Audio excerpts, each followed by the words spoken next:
What I'd like to talk about now is fills, in particular what I like to call stop fills. You've probably never heard of the term stop fills because I made it up myself.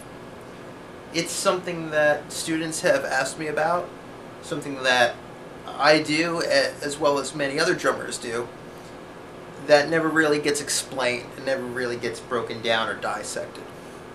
So we're going to do that right now. First of all, let me give you an example of what I mean by a stop fill. First, I'm going to demonstrate a regular drum fill. We're going to talk about a 4/4 groove, 4 bars. I'm going to play through 3 with time, and I'm going to fill on the 4th bar.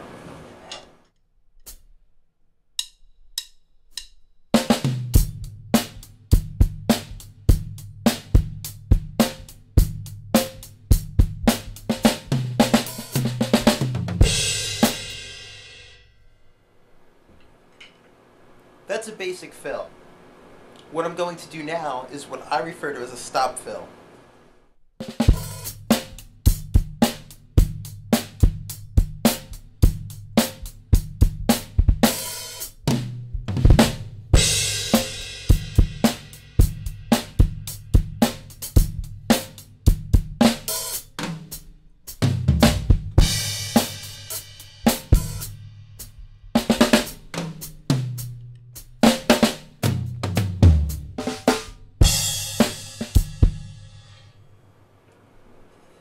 Let's talk about this. The reason it's kind of cool is when you're given a musical break in a song and you have complete freedom to do what you want and improvise and play whatever you're feeling in that moment, you have a lot of choices. To me, sometimes your fill can make more of an impact if you don't fill the time, so to speak. No pun intended with the word fill.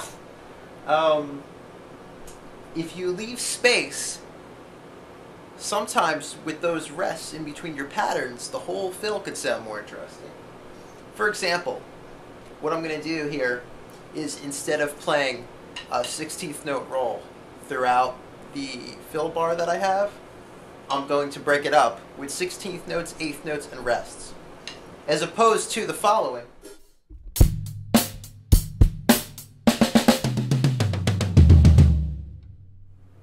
I might do this.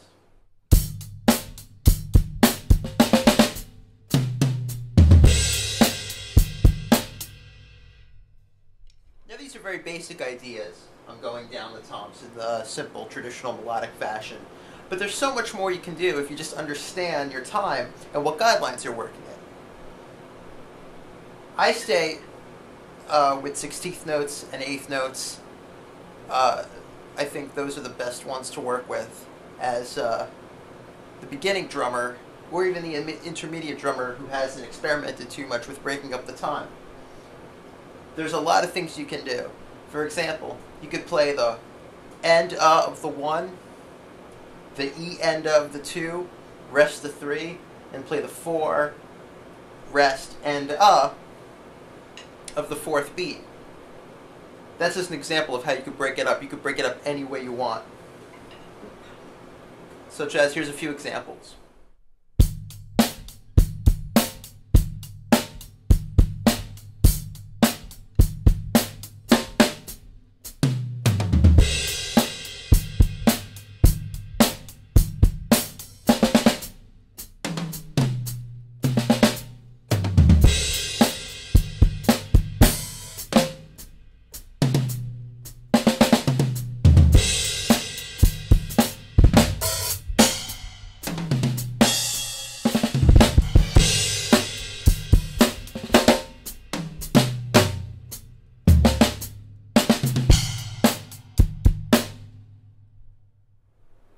Right there I threw in some triplets, 16th notes, I added a double bass pattern 32nd note in there to make things interesting. So these are really things you can experiment with on your own. There's no limit to the creativity once you allow yourself the room to breathe. Let's talk about the same concept using 6/8 time. Or as some of you know, just a very simple blues pattern. It could also be 12/8, depending on how we're playing. Let's use 6 for this example.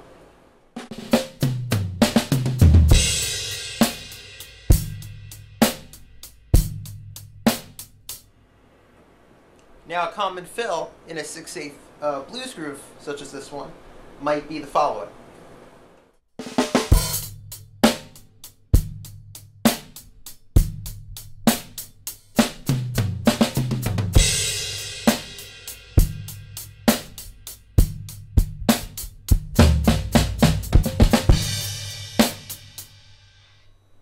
Again, nothing wrong with that.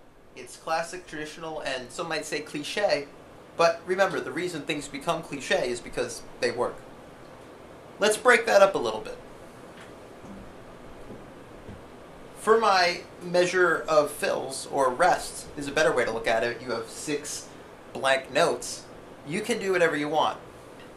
I could play them as quarter notes, leaving me 6 beats. 1, 2, 3, 4, 5, 6.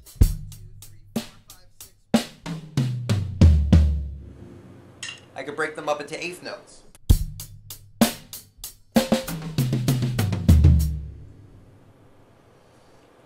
I could break them up into 16th notes.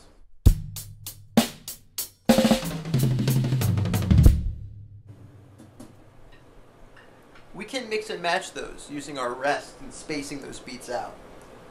What I'm going to do now is give you an example of a stop fill or a broken up fill in 6/8 time.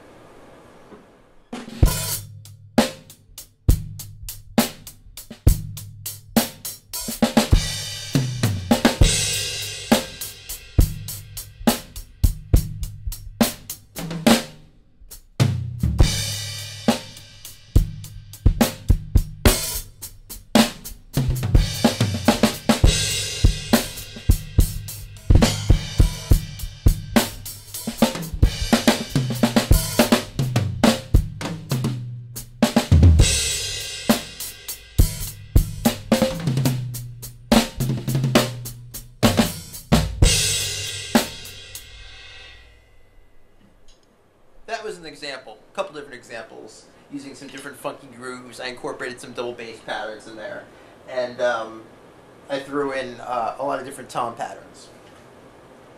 The more space you give at the beginning of the measure to the end of the fill, kind of makes it more dramatic, if that's what the song calls for. Here's an example.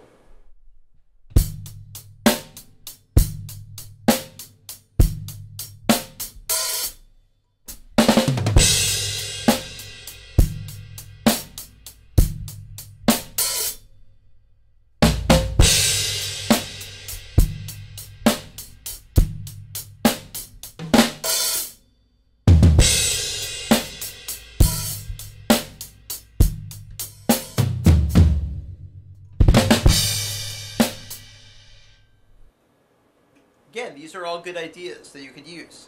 But like we talked about earlier, always remember to let the song dictate what fills you play. It could be the greatest, most technical, cleanest fill you've ever played, but if it doesn't fit in the song, it's not going to work that well.